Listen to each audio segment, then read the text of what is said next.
Edino ye watu moto de general masonfu mwali nyina mena medi eye atija dwumadi a watu moto TV ade broda ne banyina no mena medi ho chia me medi de watu moto de general medi me dwumadi nyina wo Angel FM Friday 4 to 6 p.m. or the 2 albums are the four tenase portfolio but this MC landlord alongside a brother Big Muff. I don't say that Santo Tenase alongside myself what to the general near diving to matters. Yes, social media and entertainment segment Biana entertainment news Biano. We are forever tenase near diving to matters. You see a carbon, you be carbon. You see a beginning up, you beginning up.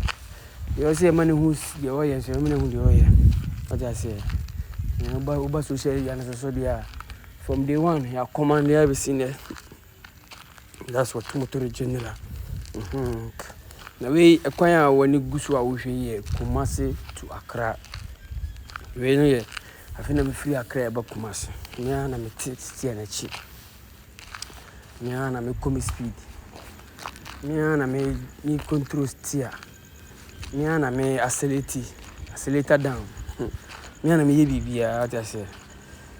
Inti akwan ye nya president bi obeba o de ne sabe si no bo se me mpe Ghana for hwe de me plan say me be ye Ghana kwan which is Kumasi to Accra na Accra to Kumasi sa road no oyama ye president ben ana nipa ben ana manyoku ben ana beba we dey winda bia boko e be ba o mo do mo sabe si o mo se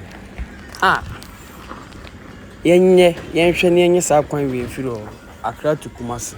So like I was saying, na yenya president bi, yenya manyoku bi, omse omo de omo baye no mutirim ponyina ne say eye Accra to Kumasi, Kumasi to Accra road no.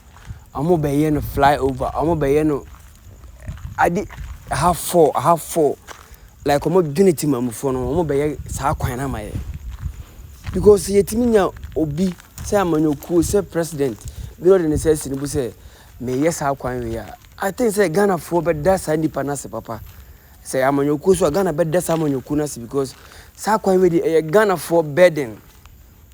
Me ana me twi bibia me say I am behind this tier.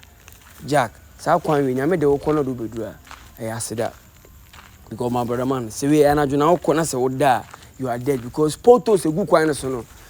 It's very serious so. It's like as obi aso on I know you people are working on this road, but it's supposed to be fast. You guys need to be quick because a busy road day in and day out. People are going to Accra, people are coming to Kumasi, and first your trip say, "Tema how about 2 days? Tisakwani they be there and I'm so kwa Accra ne tema." That road is very busy. Yem penny for munye sa kwano. Munja sikadie basa munya nsemhunu na munya sa kwan no amanyokuo bi fanto no president bi fanto no say me baba be ye Ghana from Accra to Kumasi to Accra some main roads now you people need to do it fix it well because I know I will never joke with you guys because I am behind this tier. You could feel that ding you who say the road is bad. Ye may try be antro, may deceive will be Accra to Kumasi to Accra road. One of the poorest road ever Ghana. No. Dini penya, a more accident. Missy the biada, you one a junction you are. The biada bedurona kada. And then a minyanto was here, it's because of say, I want to put those no until you about say, oh, so done, almost a woman Canada baby. Say, Ukutaka, waiter, woman cannot touch you because Uber say, oh, Dandano, oh, Dodge Quano. But I'm once out that for me, my share who did be a medru be a Jim Crow despite media 1 year. Jack, medru who did be a card on and net then a experience, and that's about the reason why the course. Auntie de bia kada sa sa kono go tra sa kono akwemu baby kada de bia kada you could see show ka ke sewe enam say road ni so nti o overtaking onu ni so ntimi ko ba so overtaking do ba say kwan so Ekwan ye kese a na high for ti ba se ka odile me ka me nyimfa no Accra to Kumasi to Accra amanyo ko bi nwene kuro no ho omanpanyiri bi nwene kuro no ho omanpanyiri bi nwene citizens ho amanyo ko bi nwene citizens e wo Ghana ha na saa kwan no mo fix mayen because one be ka chem say o Kumasi be say okwa abrochira onkofo onfa kan kwa Accra eni nipa do say de benya flight ticket say ye ka 100 almost 99% effort by car. So it should tells you how busy the road is. Nipa kwa Accra no say mu ye is 100% emu 99% and go by road. Until flight semene de less. Until na yenye de by road no nipa e taking nipa dom no almost 99% no. Ade na yen hwe eno yem yani nkwa no. Because menyini say president bi aba manyo ku bi aba pa no wa hwe yesa Kumasi to Accra road na Accra to Kumasi road ye kan ye west president e be boni din ate say Ghana de ye dadwene ba ko pa no Accra to Kumasi road yesre amanyo ku bi fanto no nyama ye president bi fanto no nyama because it is killing our people. It is killing our people. When our people are losing their life through Accra and Kumasi road.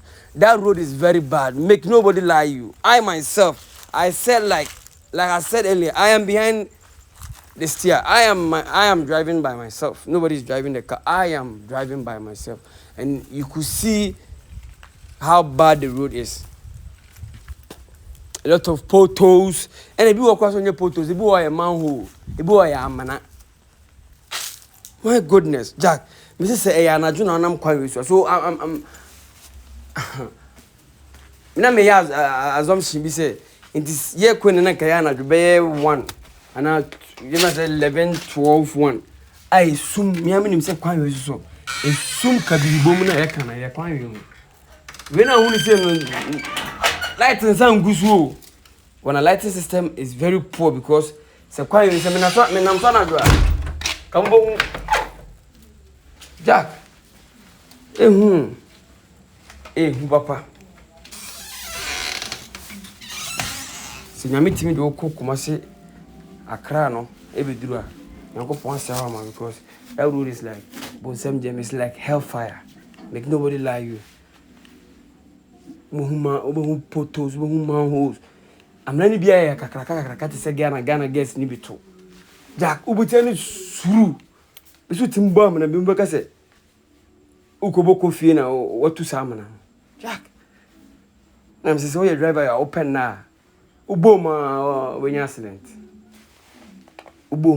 because akwan no poor so bagana na open poorest road the whole Ghana Accra to Kumasi and we say sa akwan so ni pado sen na use sa akwan no oba Ghana ko bi ni make say day in day out open bia nipa fa kwan nipa fa so pa Accra to Kumasi nipa omo pa Accra kwa hwe omo pe Kumasi abehwe omo ba Kumasi to omo ko Accra to brother man omo ko tema Accra Kumasi road na be isu o Accra so na obeso ko tamale ko san sa road na basa road obi atwi na ni say aware bone obi atwi na ni say empran bone obi atwi na ni wase mfa obi an but nipa na nam so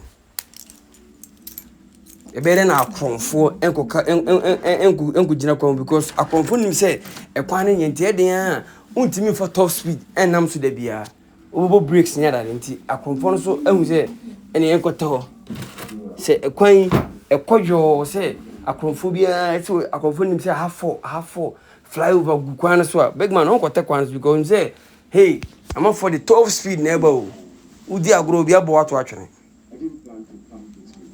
but kwan nyina ye faso da biada kwan ye faso Kumasi ni kwan ye faso ba Accra ni da biada okwa Accra na se one for plane one for flight sa kwan we na be isu but obi atwitwe ni obo asa apepia fa wan ka se oba boni wa hye dwa ne no fo na apepia fa wan kwan tim pepe fa wan so oba boni wa hye dwa no fo it doesn't make sense Shasi.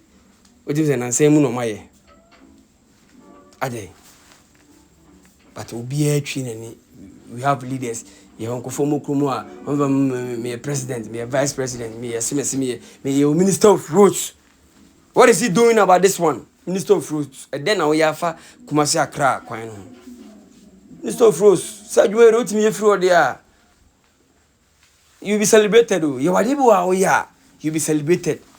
The Padam no crying you are. Makumi no be you are. You was you spoiled it. It be near Accra to Kumasi road. Some to me say I say. You better catch him say bigger. You better catch him say times. You better catch him more sell. You can't go na chire mo. Ade. You can't take even say the whole Ghana over. Even say in terms of transport. It take almost 80% and 90% because I can't be at the nipa nam so. But and so soon as we be am fine ho. We be a twin we be a yin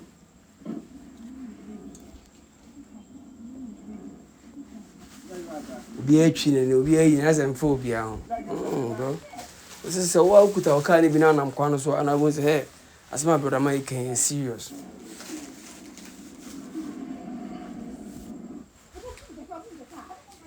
Needs your brother man. It's very serious. Kwano. Hanyina a forest too. We are only in a forest zone.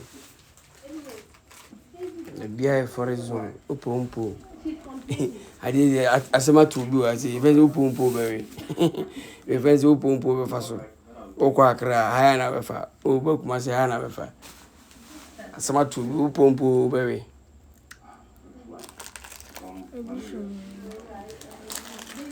Isramo. Mama fa nwu yem panyi pon so manya kwan. Kwan ni nyu. Ba se bia boy odidi ame no hwe. Na me bo na otimi toka ni bi. Ana obi odum toka ni bi chew. Na wa otistie na chi.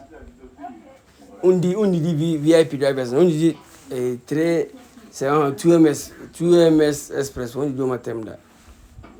Ana ko se ka bi so atokwa ni so a ka ti me akosa na wa bro na se ni wa twa bi.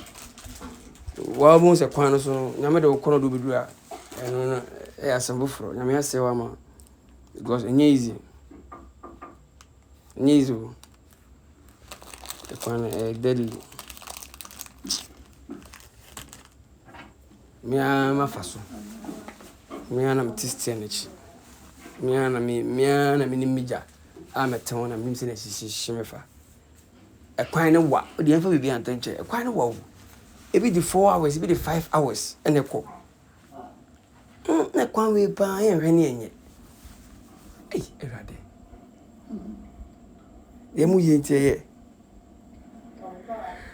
leaders Gara politicians we have fancy party and have fancy party be politicians we in general because sa kwan we dey Ghana for nyina bedin Accra Kumasi nyina bedin obia bedin well ye Ghana ni bia dey was a bedin be from Kumasi to Accra to Kumasi as this dey be on COVID on Accra da on ti asema make kran fan ho ba ye akwa Accra da na dey FM open pardon baby in Accra sister wa Accra da sister wa Accra da but you so wa Accra da but okon no so ata no ya Accra kete ba hu de ko ye bia ba onyini ye de onko obi da ntimi de me amede ne beko so mama na tena front me manenda ondawo na wo hwe kwan na wo o tikikim akwan na nam so tikikim Accra road onam so a tikikim obobi to trim because hey nya gudi o na is president biaba oh was one the onye hwe obeye Kumasi Accra road amai you better begin up because Ghana bedding. But them say Musa be VIP drivers, Musa buses drivers. How these guys are suffering? Because Upompo, you can't be fast one. Obey them. e kwa be fa so an na amanfo so yiri eji watam na won ko kese na me se me metai first na nya me ndom ya ni fa ka ni bi no na ye kwa ye fa bus see oti bus na chi a ehu kwa me se Jack ye yakotena Accra 1 full year e ko edwuma with Spice Media 1 full year brother man ye foka no koba nti ya hu bi ye hu de rate kwa no so hu ya fo anajo ya fra homachi ya fro awia ya fro anwumere ya fo ni nyina de awose ni nyina ye nim de we kwa no so tie anajo de hu chain me na me at times me timi kofo no 12 car ni bi 12 bus no nti by 4 5 year na me do Accra amasama na masi dak ye hu bi ye hu wuo kura wo kwa no so da wuo ko betima ko mo si amanfo gugu accident fresh accident mo gugu da bia mpa mo mem se da ben da na ye ntesa Accra accident si da ben da bia Accra kwan accident da bia accident wo mo na akonfo so de ba kwa be fam se kwan no me se aye no 44 flyover overheads na ubeda be gina so a highway obidi ka be bo mimi se pa de hwe no ba sa temenchen kura de ajai accelerator down me ku ato atwene be kura wabodam se obe gina ko ma be gina me sesen me bo ato atwe because kwan da so sa se aware pa no da so hu ani mu abrabo ni na light ku kwan no so light nkwa wenye glass we light nkwa pin crowd from abu hu se pin da fo we dey there bi portfolio da okura hu se portfolio ni but any kim yak they went to them to be fan say no ma wa on transit na chibi ntwi bi o da bi amafo na de okona utikin kim nti wa yiwani wa ro kai kwa wa utika ni bi na wo he yak serious. It's more than I don't know. It's more than serious, man. Shit, whoa. Also, whoa, penny because Jack. Hey, say, I may say, I say, no lie, but Jack, who now, who, movie and town, who are some let me see. Accra Road, Miss Richard Road, be out. Because Jack, a quine ya, and your driver will be some.